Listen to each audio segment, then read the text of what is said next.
কালি কৃষিমন্ত্ৰী পীযুষ হাজৰিকাৰ কৃষকৰ কৰ্মশালা এখনৰ কিয়দাংশ বক্তব্য শুনিলোঁ। ভাল লাগিল কথাখিনি। তেখেতক তাৰ কাৰণে ধন্যবাদ জনাইছোঁ আৰু কিছু নতুন চিন্তা কৰি নতুন উদ্যমেৰে কাম কৰিবৰ কাৰণে আগবঢ়াৰ যিটো তেখেতে পৰিৱেশ সূচনা কৰাৰ কথা কৈছে, তাৰ কাৰণে তেখেতক মই আগতীয়াকৈ অভিনন্দন জনাইছোঁ। কিন্তু তাৰ পিছতে মন্ত্ৰী পীযুষ হাজৰিকাক মই এটা কথা ক'ব বিচাৰোঁ যে কিছুমান শুনিবলৈ ভাল লগা কথা ক'লেই এজন মন্ত্ৰীৰ বা এখন চৰকাৰৰ দায়িত্ব কিন্তু শেষ হৈ নাযায়। আপুনি খবৰ ৰাখিছেনে নাই মই নাজানো। আপোনাক কেইটামান কথা কোৱাৰ প্ৰয়োজন বোধ কৰি পেলাই মই দৃষ্টিগোচৰ কৰি এই কথাকেইটা কৈছোঁ। আপুনি কৈছে যে তেজপুৰৰ লিচুৱে বিঘাই প্ৰতি 15 লাখ টকাকৈ এজন কৃষকে উপাৰ্জন কৰিবলৈ সক্ষম হৈছে। ষ্ট্ৰবেৰী খেতি কৰি বিঘাই প্ৰতি 2.5 লাখ টকা এজন কৃষকে লাভ কৰিবলৈ সক্ষম হৈছে। আপুনি ধান খেতিৰ উপৰিও উদ্যান শস্যৰ গুৰুত্বৰ কথা কৃষকসকলৰ আগত সদৰি কৰিছে। নাৰিকলৰ কথা কৈছে, কেৰ্কেটুৱাৰ কাৰণে অসুবিধাৰ হোৱা বুলি সদৰি কৰিছে। এনেকৈ যিখিনি কথা কৈছে ঠিকেই আছে, সেইখিনি ভাল লগা কথা।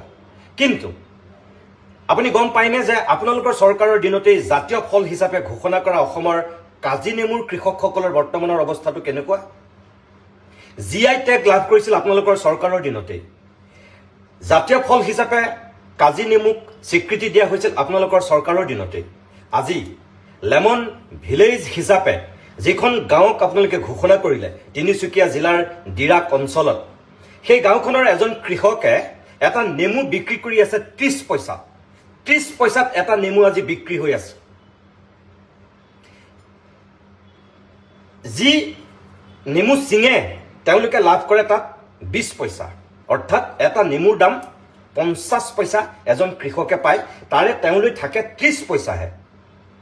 আজি উচিত মূল্য নোপোৱাৰ কাৰণে এই GI টেগ পোৱা জাতীয় ফল হিচাপে ঘোষণা কৰা কাজি নেমু নদীত হাজাৰ হাজাৰ উটুৱাই দিবলগীয়া হৈছে এই লেমন ভিলেজৰ কৃষকসকলে। আটাইতকৈ অসমৰ সৰ্ববৃহৎ নেমু উৎপাদন হোৱা সেই অঞ্চলটোৰ কৃষকসকলৰ যিটো দুৰৱস্থা, এজন কৃষিমন্ত্ৰী হিচাপে আপুনি খবৰ ৰাখিছেনে?